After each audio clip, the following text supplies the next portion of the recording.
তো আজকে আমাদের লাইভের বিষয়বস্তু হচ্ছে 30 days অফ মেশিন লার্নিং, যে কেগেল কর্তৃক আয়োজিত সেই 30 days অফ মেশিন লার্নিং এর 10ম দিনের যে লেখাপড়া সেটা। তো আমি ইতিমধ্যে ইমেলে পেয়ে গিয়েছি যে যে দুইটা লিংক আজকের টপিক।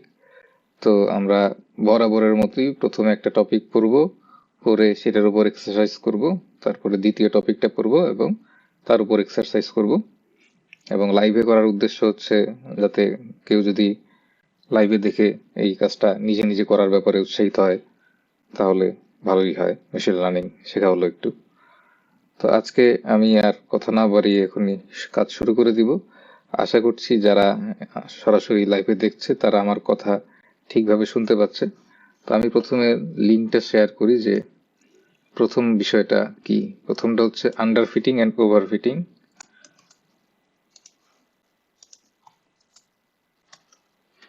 তো এইটা একটা টপিক। আর দ্বিতীয় টপিকের লিঙ্কটাও দিয়ে রাখি, র্যান্ডম ফরেস্ট।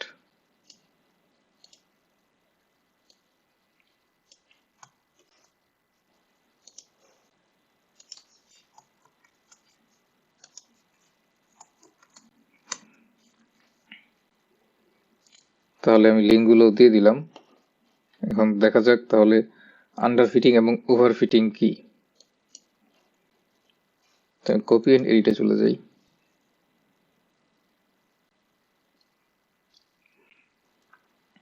তো লাইভ করার সময় তোমাদের যদি কোনো প্রশ্ন থাকে বিষয়বস্তুর উপরে কিংবা in general Python machine learning এর উপরে, তাহলে কমেন্টে করলে আমি সেই প্রশ্নগুলোর উত্তর দেওয়ার চেষ্টা করব। তো এখন আমরা পড়ি এখানে underfitting and over fitting.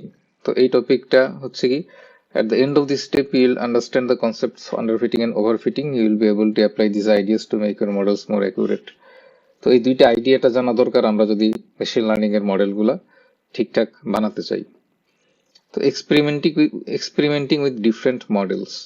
Now that you have a reliable way to measure model accuracy, মানে আমরা তো আগের দিনই গতকালই দেখেছি যে কিভাবে একটা মডেলের অ্যাকুরেসি মেজার করতে হয়। তো মডেলের অ্যাকুরেসি মেজার করার জন্য অনেক রকম পরিমাপ আছে। তো আমরা খুবই সিম্পল একটা জিনিস ব্যবহার করেছি, তাই না? Mean, absolute error. So you can experiment with an alternative models and see which gives the best predictions. But what alternatives do you have for model? You can see in scikit-learn's documentation that the decision tree model has many options, more than you will want or need for a long time. The most important options determine the tree's depth. Recall from the first lesson in this course that a tree's depth is a measure of how many splits it makes before coming to a prediction. This is a relatively shallow tree. তার মানে আমরা যে decision tree আমরা যে তৈরি করি, decision tree এর মধ্যে ডেপথ কত হবে, মানে কত রকম লজিক সেখানে থাকবে। যে এটা হইলে কি আমি, এটা যদি ইয়েস হয় তাহলে বামে যাব, না হলে ডানে যাব। তারপরে এসে আরেকটা শর্ত যদি ইয়েস হয় তাহলে ডানে যাব, আরেকটা শর্ত না হলে বামে যাব। তো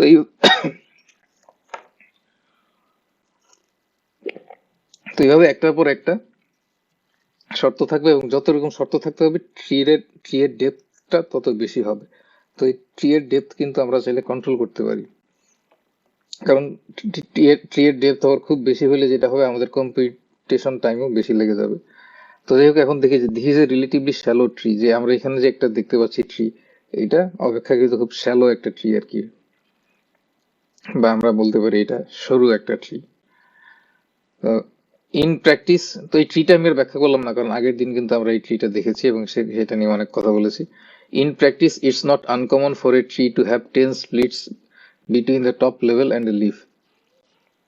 As the tree gets deeper, the dataset gets sliced up into leaves with fewer houses. If a tree only had one split, it divides the data into two groups. মানে প্রত্যেক বাড়িতে যখন এক জায়গায় স্প্লিট করা হয় তখন ডেটাটাকে দুইটা গ্রুপে ভাগ করা হয়, কিন্তু দুইটা গ্রুপ মানে দুইটা সমান গ্রুপ না, কিন্তু দুইটা গ্রুপ। কোন কোন গ্রুপে মেম্বার কত থাকবে সেটা নির্ভর করে হচ্ছে আমার যে ডেটাটা আসতেছে সেই ডেটা সেটটা কিরকম। If each group is split again, we would get 4 groups of houses. Splitting each of those again would create 8 groups.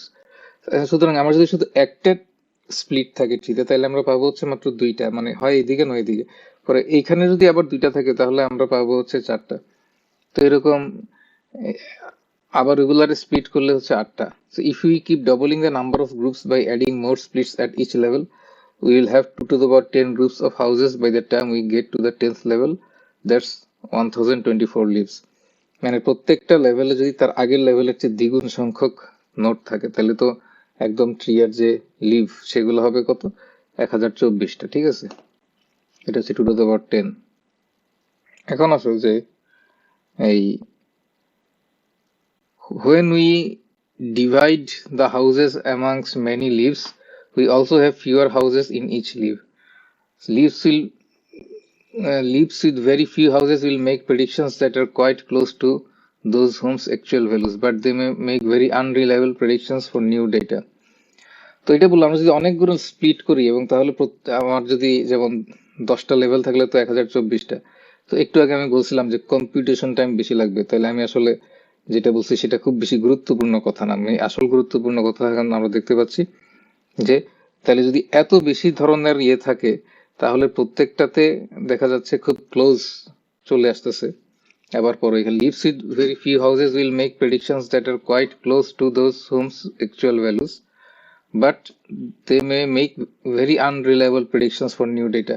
কিন্তু তখন যখন আমরা নতুন ডেটা পাবো তখন এই আমাদের যেই প্রেডিকশন সেটা খুব আনরিলায়েবল হবে, because each prediction is based on only a few houses. কারণ প্রত্যেকটা প্রেডিকশনই, কারণ আমার যদি এখানে 10,000 হাউস থাকে আর 1,000 লিফ থাকে তাহলে কি হবে, প্রত্যেকটাতে 10টা করে স্যাম্পল, তাই না? তাইলে মানে যদি আসলে এইভাবে প্রত্যেকটাতে 10টা করে আসে আর কি, 10টা করে তো আসবে না, একটাতে এক রকম থাকবে। তাহলে এই যে একেবারে আমি খুব অ্যাকুরেট, মানে আমার যে ট্রেনিং ডেটা সেটাকে একেবারে একুরেট ভাবে মডেলিং করে ফেললাম, তো এটারে বলা হচ্ছে ওভার ফিটিং, মানে too good to be true আর কি।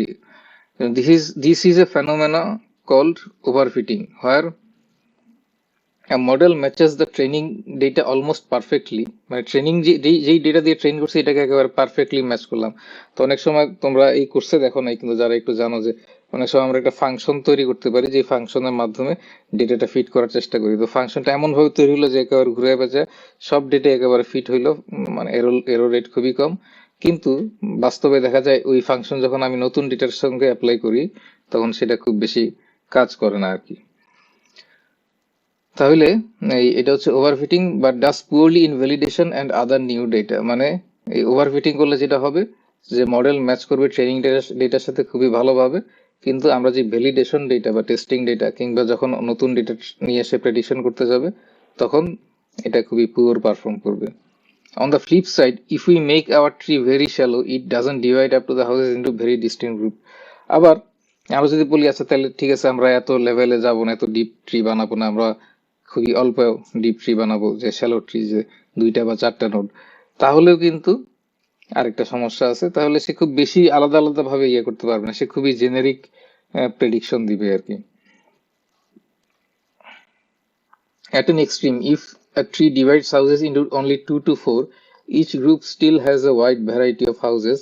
Resulting predictions may be far off for most houses, even in the training data, and it will be bad in validation too for the same reason.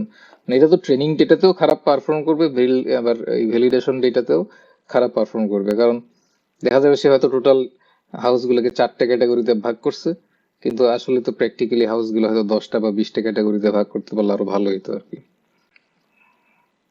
When a model fails to capture important decisions and patterns in the data, so it performs poorly even in the training data, this is called underfitting. তো প্রথমটা যেমন একটা extreme overfitting, আর এটা হচ্ছে আরেকটা extreme আন্ডারফিটিং। Since we care about accuracy on new data, which we estimate from our validation data, we want to find the sweet spot between underfitting and overfitting. মানে আমরা তো আসলে ওভারফিটিং এর দিকেও যেতে পারবো না, আন্ডারফিটিং এর দিকেও যেতে পারবো না, আমাদের মাঝখানে এমন একটা জায়গা ঠিক করতে হবে যেটা আসলে আমরা ওভারফিটিং দ্বারাও আক্রান্ত না, আন্ডারফিটিং দ্বারাও আক্রান্ত না। ভিজুয়ালি আমরা যদি একটা গ্রাফ দেখি, we want the low point of the red validation curve in the figure below. তাহলে একটা হচ্ছে কি যে ট্রি ডেপথ, এই এক্স এক্সিস হচ্ছে ট্রি ডেপথ আর ওয়াই এক্সিস হচ্ছে মিন এভারেজ এরর। এখন আমার ট্রি ডেপথ যত বেশি হবে আমার মিন এভারেজ এরর তো কমতে থাকবে ট্রেনিং ডেটার উপরে। এখন এটা তো আমরা দেখতে পাচ্ছি যে নীল নীল রঙের যে দাগটা, এই ট্রি ডেপথ বাড়ার সাথে সাথে এই মিন এভারেজ এররটা কমতেছে। আর ভ্যালিডেশন ডেটাতে দেখা যাচ্ছে ট্রি ডেপথ বাড়ার সাথে সাথে এটা কমতেছে কমতেছে কমতেছে, কিন্তু এই যে দেখো যে হলুদ চিহ্ন যেটা, এই সতর্ক চিহ্ন, এটার বরাবর এই জায়গায় যাওয়ার পর আরেকটু ট্রি ডেপথ বাড়লে আর এটা কমতেছে না, এবং একসময় দেখা যাচ্ছে যে এটা আবার বাড়া শুরু হয়েছে। ঠিক আছে, তাহলে আমার ট্রি ডেপটা যদি এতটুক হয় তাহলে এটা একটা ভালো জায়গা, যে ঠিক আছে এখন আমরা এই ট্রি ডেপটা বের করবো কিভাবে সেটা নিয়ে হয়তো সামনে আলোচনা হইতে পারে। তো দেখি তোমাদের কোনো কমেন্ট আছে কিনা। আচ্ছা, আসসালামু আলাইকুম একজন দিশা। ওয়ালাইকুম আসসালাম। তোমাদের আর কোনো কমেন্ট নাই? তো আশা করি আন্ডার ফিটিং এবং ওভার ফিটিং এর বিষয়টা বা ধারণাটা তোমরা বুঝতে পারছো যে একটা মানে ওভার ফিটিং রে আমরা বলতে পারি যে বেশি ভালো ভালো না। ঠিক আছে, যে এই একেবারে সব ফিট হয়ে যাচ্ছে, তাহলে সমস্যা আছে। এবং কি সমস্যা সেটা তো আমরা দেখলাম। তো এক্সাম্পল এখন আসো। There are a few alternatives for controlling the tree depth, and many allow for some routes through the tree to have greater depth than other routes, but the max leaf nodes argument provides a very sensible way to control overfitting versus underfitting. The more leaves we allow the model to make, the more we move from the underfitting area in the above graph to the overfitting area. We can use a utility function to help compare MAE scores from different values for max leaf nodes. তাহলে এই কোডটা আমরা দেখি যে আমরা কি করছি। এই যে from sklearn.matrix, এটা আগে আমি চালাই দিই কারণ প্রথমবার চলতে সময় লাগে। From sklearn.matrices import mean absolute error, তারপর from sklearn.tree import decision tree regressor and get MAE। তো এখানে আমি ম্যাক্স লিফ নোড পাঠাবো, training X validation X training Y validation Y, model একটা মডেল তৈরি করতেছি এই লাইনে যে ডিসিশন ট্রি রিগ্রেসর। এবং এখানে আমি চাইলে যে প্যারামিটার আর্গুমেন্ট পাঠাতে পারতেছি, যে ম্যাক্স লিফ নোডস এটা একটা আর্গুমেন্ট। এখানে আমি ফাংশনে যেইটা পাঠাবো ম্যাক্স লিফ নোডস এটাই আসবে, এবং র্যান্ডম স্টেট একটা ইন্টিজার, এটা আমরা এখানে 0 ধরলাম। তারপর মডেলটাকে ফিট করব, এইখানে ট্রেন করব ট্রেনিং ডেটা দিয়ে। তারপর প্রেডিকশন নিব হচ্ছে কি মডেল ডট প্রেডিক্ট, তাহলে এই ভ্যালিডেশন ডেটার উপর আমি প্রেডিক্ট করব। প্রেডিক্ট করে আউটপুটটা আমি রাখবো প্রেডস আন্ডারস্কোর ভ্যাল এটার মধ্যে, এবং মিন অ্যাবসলিউট এরর এটা হচ্ছে কল করে এই দুইটার মধ্যে তুলনা করব যে ভ্যালিডেশন ওয়াই আর প্রেডিকশন ভ্যালিডেশন এই দুইটার মধ্যে ডিফারেন্সটা কিরকম, এবং তারপর সেই এররটা আমরা রিটার্ন করব। This data is loaded into train X, validation X, train Y and val Y using the code you have already seen and which you have already written. এখন আসো data loading code runs at this point. Import pandas at pd, এখানে আমি data load করতেছি মেলবোর্নের, ওই যে মেলবোর্নের housing. তারপর এখানে আমি মিসিং ভ্যালুগুলো বাদ দিচ্ছি। আমার ওয়াই হচ্ছে টার্গেট ভেরিয়েবল, সেটা হচ্ছে প্রাইস, এগুলো হচ্ছে আমার ফিচার। তাহলে এখানে আমি এই ডেটাটাকে train test speed function call করে ট্রেনিং এবং ভ্যালিডেশন ডেটায় স্প্লিট করে দিছি। ঠিক আছে, এখন আসো এটা গেল এটা গেল, এরপর হইলো we can use a for loop to compare the accuracy model built within different values for max. এখন আমরা যে বিভিন্ন ম্যাক্স লিফ নোড দিয়ে দেখতে পারি যে 5টা নিলাম নোড, 50টা নিলাম, 500টা নিলাম, 5000 নিলাম, যে আমার একুরেসি কেমন। তো এটা আমি চালাই। এখন দেখো 5টা লিফ নোড নিলে আমার এই এররটা হচ্ছে কত, 3,47,000, তাই না, বা 347,000। আর যদি আমি 50টা নোড নেই তাহলে 258,000। আমি যদি 500টা নোড নেই তাহলে 243,000। আর আমি যদি আরো বেশি নোড নেই, ধরো 5,000 নোড নেই, তাহলে আবার 254,000। তার মানে 500 নোড নিলে যে পারফরমেন্স, এটাই এই ক্ষেত্রে এই চারটার মধ্যে এটাই সবচেয়ে অপটিমাল, এবং যে 5,000 নোড তার পারফরমেন্স কিন্তু অত অপটিমাল না। তাহলে আমরা চাইলে আমরা এখানে আরো একটু কিছু ভ্যালু বসাইতে পারি।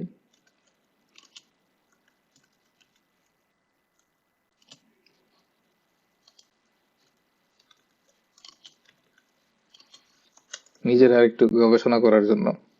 এখান থেকে 5টা থেকে 50টা নিলে ভালো, 5টার বদলে, তাহলে আরো ভালো, মানে একুরেসি, মানে এরর কম মানে একুরেসি বেশি।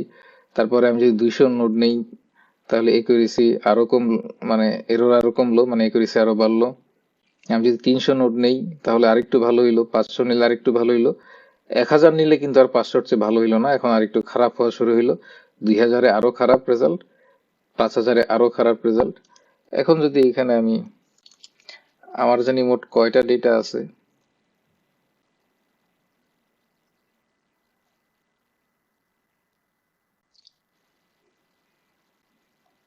তো 6000 না কত ছিল, আচ্ছা এখানে আমি যদি 6000 দেই তাহলে কিছু, আচ্ছা 5000 6000 কিছু ডিফার করে না সম্ভবত, আমার ডেটা সেট 6000 এর কম আর কি। তো যাই হোক, তো আমরা দেখতেছি 500 হচ্ছে অপটিমাল ভ্যালু, যদিও হয়তো 495 বা 510 এগুলো হইতে পারে, তো এই যে লিস্টের ভ্যালুগুলো আছে এগুলোর মধ্যে 500 হচ্ছে অপটিমাল ভ্যালু। তাহলে এখান থেকে আমরা কি উপসংহারে আসতে পারি? Here is a takeaway, models can suffer from either overfitting অথবা আন্ডারফিটিং। মানে তোমার মডেলের অসুখ হইতে পারে দুই রকম অসুখ, একটা হচ্ছে আন্ডারফিটিং রোগ, একটা হচ্ছে ওভারফিটিং রোগ। তো ওভারফিটিং হচ্ছে কি, capturing spurious pattern that won't recur in the future leading to less accurate prediction. Overfitting মানে সে একেবারে বেশি ভালো, যেটা আসলে বাস্তবে কাজে লাগবে না, এবং বাস্তবে গেলে সে আরো উল্টাপাল্টা রেজাল্ট দিবে। আর আন্ডার ফিটিং হচ্ছে যে না, সে একদমই ভালো না এবং সে টেস্টিং ডেটার জন্য ভালো না, মানে ট্রেনিং ডেটার জন্য ভালো রেজাল্ট দিবে না, তারপর টেস্টিং ডেটার জন্য ভালো রেজাল্ট দিবে না, বাস্তবে ভালো রেজাল্ট দিবে না। তো এই জন্য আমাদের এই এটার কোনো নির্দিষ্ট ফর্মুলা নাই যে আমরা শুধু এক্স লিফ নোট যেমন এই প্রবলেমের ক্ষেত্রে কয়টা ধরবো। তো এই জন্য আমাদের এই ট্রায়াল এন্ড এরর করে একটু দেখতে হবে যে কোনটা আমাদের জন্য সুইটেবল হয়। এখন আমরা কি করব, এখন আমরা এক্সারসাইজ করব। তো এক্সারসাইজ শুরু করার আগে আমি এটা একটু চালাই দেই সেটআপটা, এবং তারপর তোমাদের কোনো প্রশ্ন থাকলে তার উত্তর দেওয়ার চেষ্টা করব। সেকেন্ড উইক, ফার্স্ট উইকে তো ছিল শুধু পাইথন প্রোগ্রামিং ল্যাঙ্গুয়েজ সম্পর্কে একটু ধারণা দেওয়া হয়েছে, আর এই সপ্তাহে তো একেবারে মেশিন লার্নিং নিয়ে কাজ করবো। এই সপ্তাহে তো আর পাইথন প্রোগ্রামিং ল্যাঙ্গুয়েজ শেখানো হচ্ছে না, সুতরাং প্রথম উইকের সাথে দ্বিতীয় উইকের কন্টেন্টের মিল নাই। প্রথম উইকটা ওরা রাখছে এই জন্য যারা পাইথন প্রোগ্রামিং এর সঙ্গে পরিচিত না তারা যেন খুব দ্রুত পাইথনের সঙ্গে পরিচিত হতে পারে, যাতে এই কোডগুলা বুঝতে পারে। তো এটাই হচ্ছে মিল আর কি এখানে।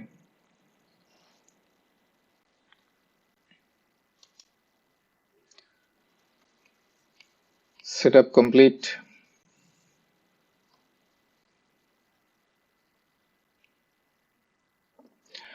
You could write the function get MAE yourself, but for now we will supply it. ওরা এই ফাংশনটা আমাদেরকে দিয়ে দিছে যে এই যে মিন অ্যাবসলিউট এররটা বের করার জন্য।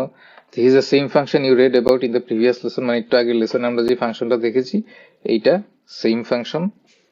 এখন আমার কি করতে হবে, compare different tree sizes, write a loop that tries the following values for max leaf nodes from a set of possible values. এটা তো আমার রান করতে হবে একবার।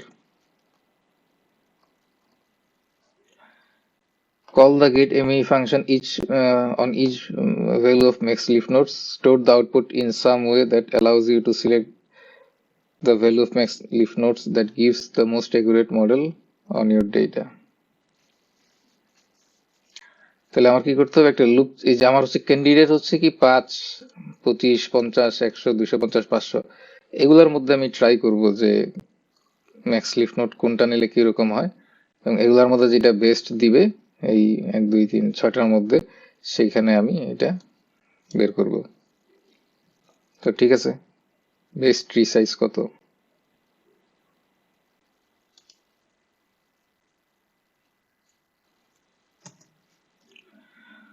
তাহলে আমার কি করতে হবে, for mlf and max leaf node, mln দিলাম আমি, লিফ নোড। আচ্ছা একটু ভালো ভালো নামই দিই,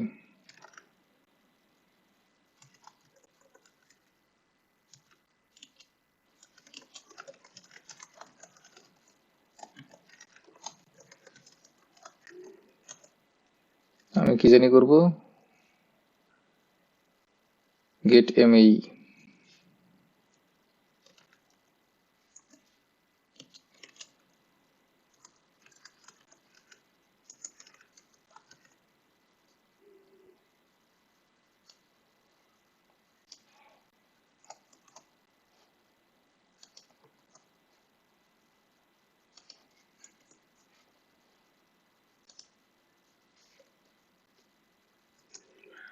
এখন আমার যেটা করতে হবে যে সবচেয়ে ভালো কে, যার এরর সবচেয়ে কম সেই তো সবচেয়ে ভালো, বেস্ট ট্রি সাইজ। তাহলে আমি এখানে ইয়ে রাখতে পারি একটা,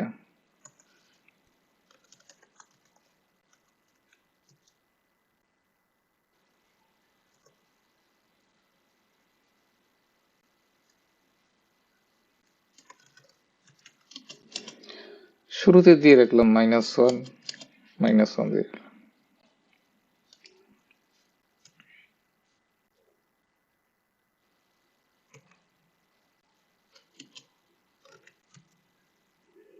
তো মিন এসলোট এরর এটা তো কখনো -1 হবে না, তাই না? তো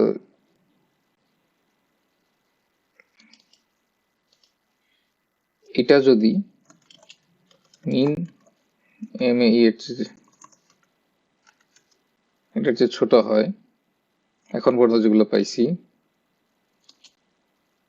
or মিন MAE -1 হয়, এটার -1 হওয়া মানে হচ্ছে যে এখন পর্যন্ত লুপটা চলে নাই।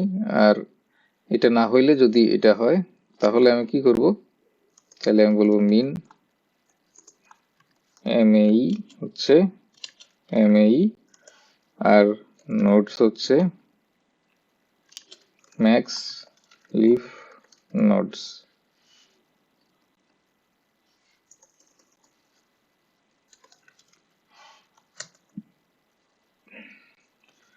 এটা হয় নাই, কেন হয় নাই দেখি, কোন লাইনে? For max leaf node LEAF,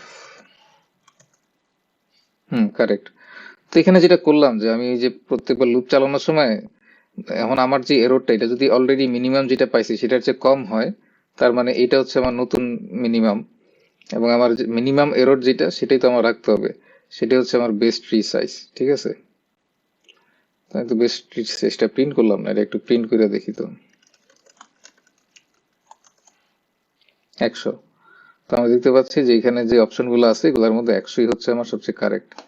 আর এই যে অর এটা ইউজ করছি কেন, যে প্রথমবার তো এটার মান -1, তো প্রথমবার তো এটা ট্রু হবে প্রথমবারের ক্ষেত্রে, তখন এটার মধ্যে এটা চলে আসবে। দেখি ওদের সলিউশনটা, দেখি এটা একটু সুন্দর হইতে পারে। না, ওরা যেটা করছে স্কোরস, লিফ সাইজের সাথে এটা একটা ডিকশনারি তৈরি করছে, get MAE for leaf size in candidate max leaf nodes, এবং তারপর কি করছে এটার মধ্যে যেটা মিনিমাম স্কোরস, সেটার স্কোরস ডট গেট কি, সেটা ওরা এখানে রেখে দিছে। তো এটা হচ্ছে যারা পাইথন এক্সপার্ট তারা চাইলে এরকম ডিকশনারি কম্প্রিহেনশন করে তারপর ডিকশনারি কম্প্রিহেনশনে যে স্কোরস থাক, মানে এটা স্কোরসটা হচ্ছে একটা ডিকশনারি, তো এখান থেকে মিনিমামটা সিলেক্ট করবে কিভাবে, এটার কিটা কি হবে, স্কোরস ডট গেট, এবং তারপর ওইখান থেকে ওই মিনিমাম যেটা সেটাই হচ্ছে বেস্ট ট্রি সাইজ। ঠিক আছে, এটা যদি তোমরা না বুঝো, প্রথমে এই কোর্সটা করার পর পরের লাইনে প্রিন্ট করবা কোর্সটা কি জিনিস, তখনই তোমরা বুঝতে পারবা যে এটাতে কি আসলে। এটা হচ্ছে ডিকশনারি, তো হচ্ছে কি ভ্যালু, তো প্রথমে এটার কি হচ্ছে কি লিফ সাইজ, আর ভ্যালুটা হচ্ছে কি এরর, যে MAE বা মিন স্কোয়ার এরর। তাহলে ওরা ওইটার মধ্যে সবচেয়ে কম এরর কোনটা এটা সিলেক্ট করতে হচ্ছে মিন ফাংশন দিয়ে। তো যাই হোক, fit model using all data, you know the best tree size if you are going to. আচ্ছা, তোমাদের কোনো প্রশ্ন আছে কিনা আমি দেখি। ডিকশনারিটা তো আসলে আমি বুঝাইছি ইয়েতে, ওই এর আগে যখন আমি পাইথন পড়াইছি গত সপ্তাহে, তখন ডিকশনারি নিয়ে বিস্তারিত আলোচনা করা হয়েছে। তা আবারও বললাম যে এটা হচ্ছে একটা ডিকশনারি কম্প্রিহেনশন, একটা ডিকশনারি চলে আসছে কোর্সে, এবং ওইখান থেকে মিনিমামটা নিছে, মিনিমাম এই ইয়েটা নিছে, এবং মিনিমাম স্কোরের ক্ষেত্রে কি সমান স্কোরস ডট গেট, মানে লিফ সাইজটা যাতে চলে আসে আর কি। আমি এটা যেটা বললাম যে স্কোরসটা প্রিন্ট করলে তোমরা বুঝতে পারবা যে কিভাবে কাজ হচ্ছে। তো fit model using all data, এখন আমরা কি করবো, you know the best tree size, এখন আমরা জানি যে আমার বেস্ট ট্রি সাইজ হচ্ছে কত, 100। If you are going to deploy this model in practice, এখন যদি আমরা এই মডেলটা আসলে ইউজ করতে চাই, you'd make it even more accurate by using all of the data and keeping the tree size, that is you don't need to hold out the validation data now that you have made all your model decisions. That is, you don't need to hold out the validation data now that you have made all your modeling decisions. এখন আমার কি করতে হবে? Fill in the argument to make optimal size and uncomment final model আর final model dot fit. তাহলে decision tree regressor এখানে জানি আমি কি করতে হয়েছিল, এন এস্টিমেটর, তাই না? এখানে দেখে নিই আমার ইয়েটা কি ছিল। সেখানে র্যান্ডম স্টেট শুধু 1 লিখছে, ওইটার ভ্যালু বোধ হয় এন এস্টিমেটর।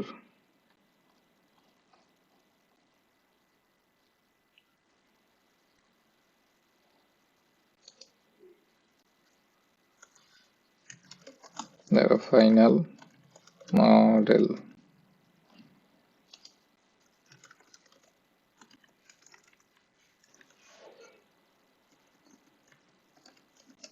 এখানে এটা আসতে পারে।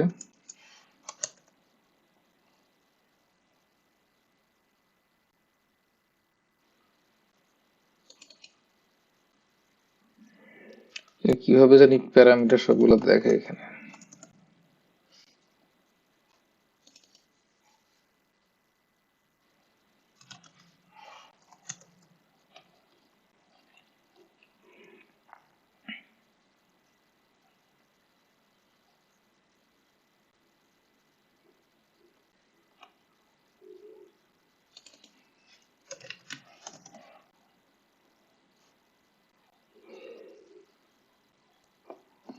হেল্প কল করলে হয়।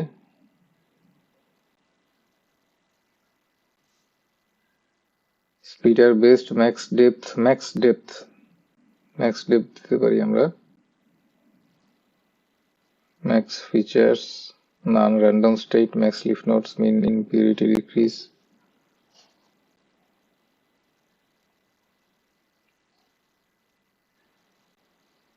তাহলে আমাদেরটা হচ্ছে ম্যাক্স ডেপথ নাকি আরেকটা কি আছে max leaf notes.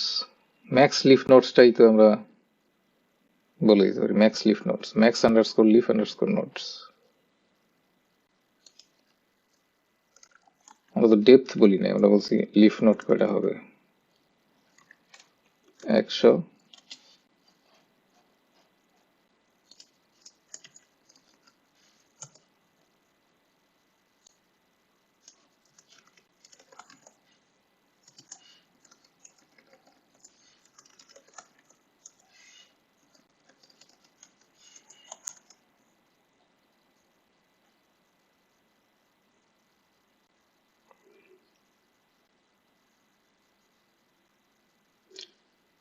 Fit model using all data. আচ্ছা, অল ডেটা তো আমার হচ্ছে এক্স আর ওয়াই তে নাকি, এক্স এবং ওয়াই, যেহেতু অল ডেটা ইয়ে করতে বলছে।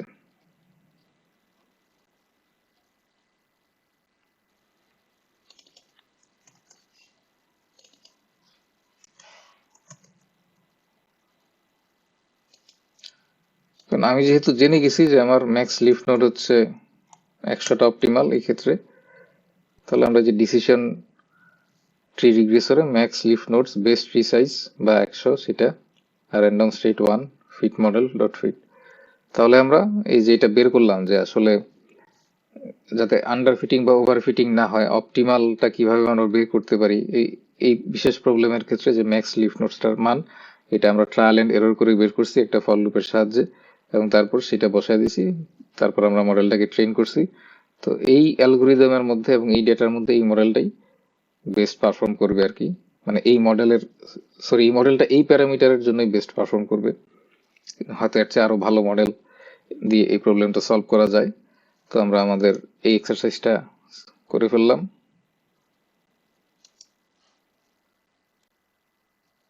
এরপর আমাদের পড়তে হবে র্যান্ডম ফরেস্ট, এবং আমরা তারপর র্যান্ডম ফরেস্টের এক্সারসাইজ করব।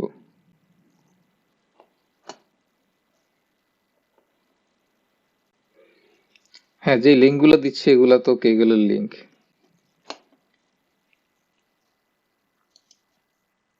এখন দেখি random forest Decision trees leave you with a difficult decision. A deep tree with lots of leaves will overfit because each prediction is coming from historical data from only the few houses at its lift. But a shallow tree with few leaves will perform poorly because it fails to capture as many distinctions in raw data. তাহলে এটা আমাদের একটা difficult সিদ্ধান্ত নিতে হয়। আমরা কি খুব ডিপ ট্রি বানাবো নাকি শ্যালো ট্রি বানাবো, যেটা একটু আগে আলোচনা করা হয়েছে। Even today's most sophisticated modeling techniques face this tension between underfitting and overfitting, but many models have clever ideas that can lead to better performance. We look at the random forest as an example.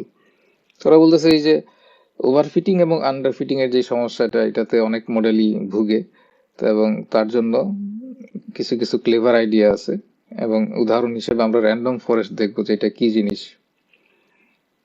তো নাম শুনে বুঝতে পারতেছি ফরেস্টে কি থাকে, অনেক tree থাকে, তাই না? তো the random forest uses many trees and it makes a prediction by averaging the predictions of each component tree. তো এটার মধ্যে অনেকগুলো ট্রি থাকবে এবং এই ট্রি গুলা যেই প্রেডিকশন করবে তার এভারেজ নিয়েই সে এই আলটিমেট প্রেডিকশনটা করবে। It generally has much better predictive accuracy than a single decision tree and it works well with default parameters. এটার ক্ষেত্রে অত প্যারামিটার টিউনিং না করেও ভালো ফলাফল পাওয়া যায় আর কি, যে ডিফল্ট যে প্যারামিটার আছে সেটা দিয়ে। If you keep modelling you can learn more models with even better performance. মানে আমরা যত মেশিন লার্নিং নিয়ে কাজ করতে থাকবো, নতুন নতুন মডেল তৈরি করতে থাকবো, আমরা আরো মডেল সম্পর্কে জানবো যেগুলো আরো বেশি ভালো। কিন্তু many of those are sensitive two getting the right parameters. কিন্তু বেশিরভাগ অনেকগুলোর মধ্যে বেশিরভাগই আবার সঠিক প্যারামিটার ব্যবহার করতে হবে, এবং সেটার জন্য আবার ওই প্যারামিটার টিউনিং করতে হয়, মানে কোন প্যারামিটারের জন্য কি মান ভালো সেটা বের করতে হয়। কিন্তু এই ডিসিশন র্যান্ডম ফরেস্টের ক্ষেত্রে এটা খুব একটা প্রয়োজনীয় না আর কি ওদের মতে। Example, you have already seen the, আচ্ছা আমি এটা কপি এন্ড এডিট করে নিই।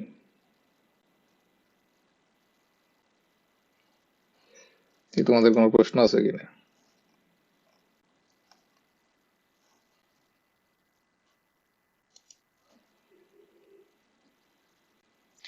You have already seen the code to load the data a few times. At the end of data loading, we have the following variables. আমাদের যখন data loading শেষ হয় তখন আমার কি থাকে, তাই না? ওই ট্রেন টেস্ট স্প্লিট করি, যে তখন train underscore X validation underscore X train underscore Y validation underscore Y. এখন আমরা এই কোডটা চালাই। তো এই কোডটা আগের করি, যে আমার এই মেলবোর্ন ডেটাটা লোড করবে, লোড করে ট্রেন টেস্ট স্প্লিট করবে, করে এটা এখানে দিয়ে দিল। We build a random forest model similarly to how we build a decision tree in scikit-learn. Scikit-learn আমরা যেভাবে decision tree বানাইছি একইভাবে আমরা random forest করতে পারি, this time using the random forest regressor class instead of decision tree regressor. তো এখানে একটা জিনিস বলে রাখি, যে এই যে রিগ্রেসর, যেটা প্রবলেম এখানে দুই রকম, একটা হচ্ছে রিগ্রেশন, একটা হচ্ছে ক্লাসিফিকেশন। ক্লাসিফিকেশন হচ্ছে যেখানে বিভিন্ন ক্লাসে ভাগ করা হয়, যেমন বাইনারির ক্ষেত্রে ওই যে আমরা টাইটানিকের উদাহরণে দেখছিলাম, তাই না, যে সে টাইটানিকের যে যাত্রী সে কি বাঁচবে না বাঁচবে না। তো এটা হচ্ছে বাইনারি, কারণ তার দুইটা আউটপুট হতে পারে, হয় সে বাঁচবে নাহলে বাঁচবে না। তো এটা হচ্ছে একটা ক্লাসিফিকেশন প্রবলেম। আর এই যে হাউস প্রাইস প্রেডিকশন, এটা হচ্ছে একটা রিগ্রেশন প্রবলেম, যে এটা এরকম না যে হাউস প্রাইস আমি বেশি না কম, নাকি কম বেশি নাকি ঠিক আছে, এইভাবে কিন্তু আমি ক্লাসিফাই করতেছি না, আমরা মোটামুটি একটা সংখ্যা প্রেডিক্ট করতে চাচ্ছি। তো এটাকে বলে রিগ্রেশন প্রবলেম আর কি। তো এখান থেকে এখানে এই যে রিগ্রেসর জিনিসটা আসছে, random forest regressor instead of decision tree regressor. তো আমরা ইয়া করলাম এটার জন্য কিন্তু sklearn ডট ensemble, কিন্তু এর আগের বার কিন্তু আমি যে ওইটা কইছিল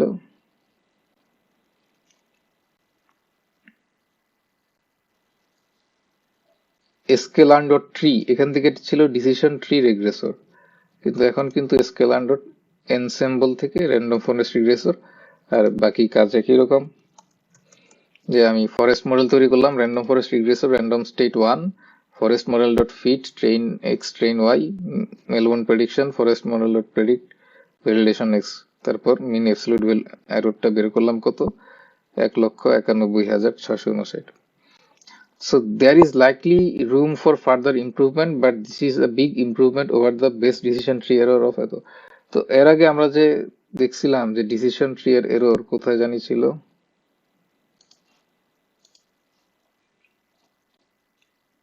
ঠিক এখানে ছিল না, এইখানে ছিল হয়তো। এই যে আমরা দেখছিলাম 500-র জন্য অপটিমাল ভ্যালু পাওয়া গেছিল যে $2,43,000, তাই না? এটা হচ্ছে এরর। আর এখন আমাদের এরর কত, $1,91,000।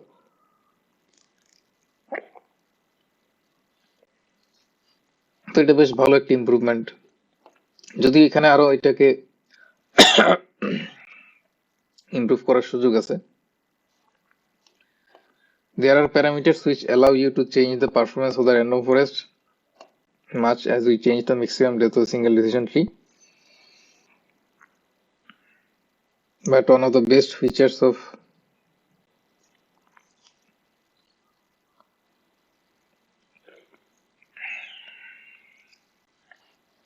random forest models is that they generally work reasonably even without this tuning. মানে টিউনিং না করলেও চলে। এখন আমরা এটা এক্সারসাইজ করব।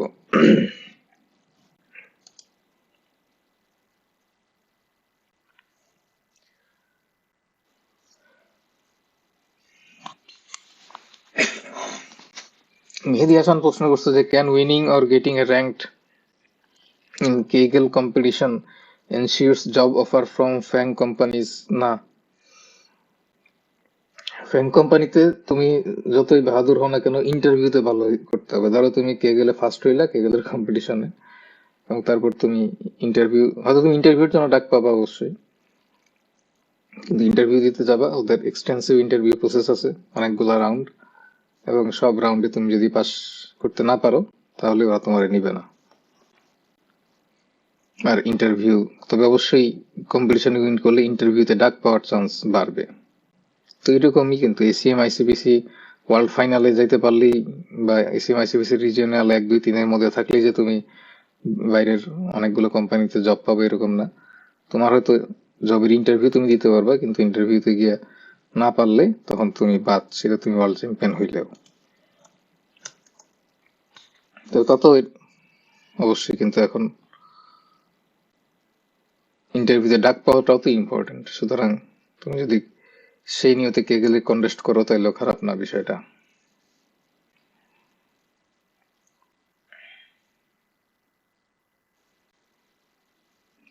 এখন আমরা এই সেটআপ কমপ্লিট করে নিলাম। Validation MAE when not specifying max leaf nodes 29,600, validation MAE for best value of max leaf nodes 27,283। এটা হচ্ছে কিসের জন্য? আমরা ডিসিশন ট্রি ইউজ করে আমরা দেখলাম যে এই বেস্ট ভ্যালু যখন সিলেক্ট করছি তখনও এরর হচ্ছে 27,000। এখন আমি দেখবো আমি যদি র্যান্ডম ফরেস্ট ইউজ করি তাহলে কি একটু ভালো মানে রেজাল্ট পাওয়া যায় কিনা। আরএফ মডেলের নাম কি হবে? আরএফ মডেলের নাম হবে র্যান্ডম ফরেস্ট রিগ্রেসর, আর র্যান্ডম আন্ডারস্কোর স্টেট সমান 1। RF model dot fit train underscore X train underscore Y. RF value MAE মিন,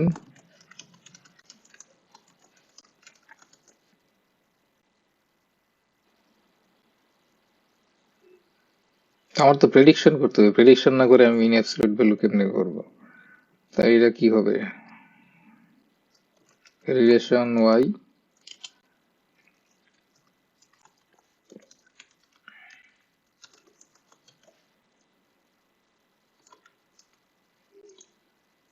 ওয়েল এক্সটা কি বড় হাতের?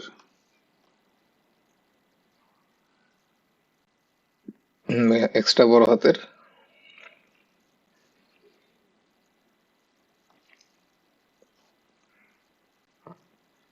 তাহলে আমি যেটা করলাম যে প্রেডিকশন করে প্রেডিকশনের রেজাল্টটাকে আবার এটার সাথে তুলনা করলাম, করে আমি দেখলাম যে এররটা কত।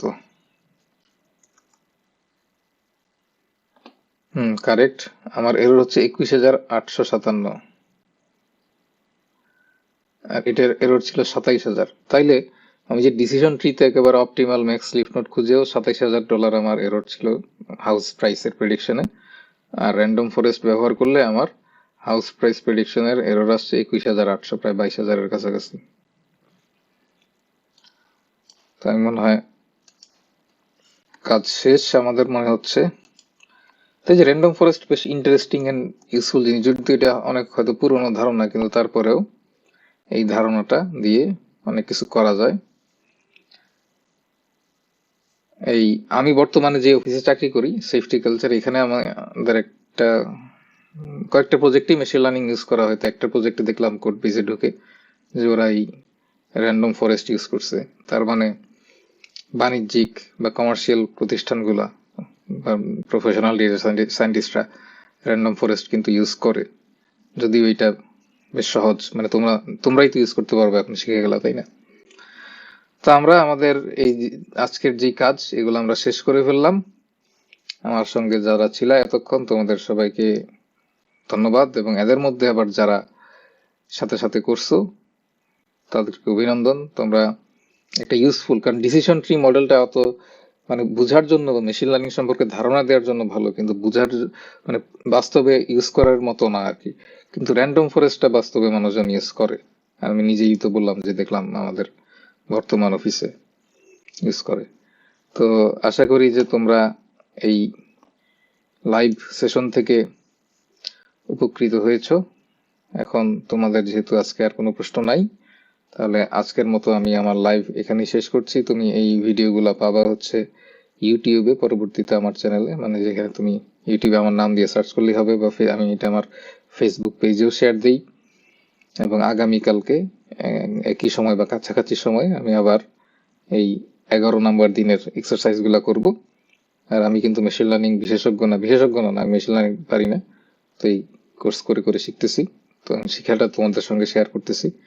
তো তোমরা ভালো থাকো, সুস্থ থাকো, তোমাদের সঙ্গে আবারও দেখা হবে।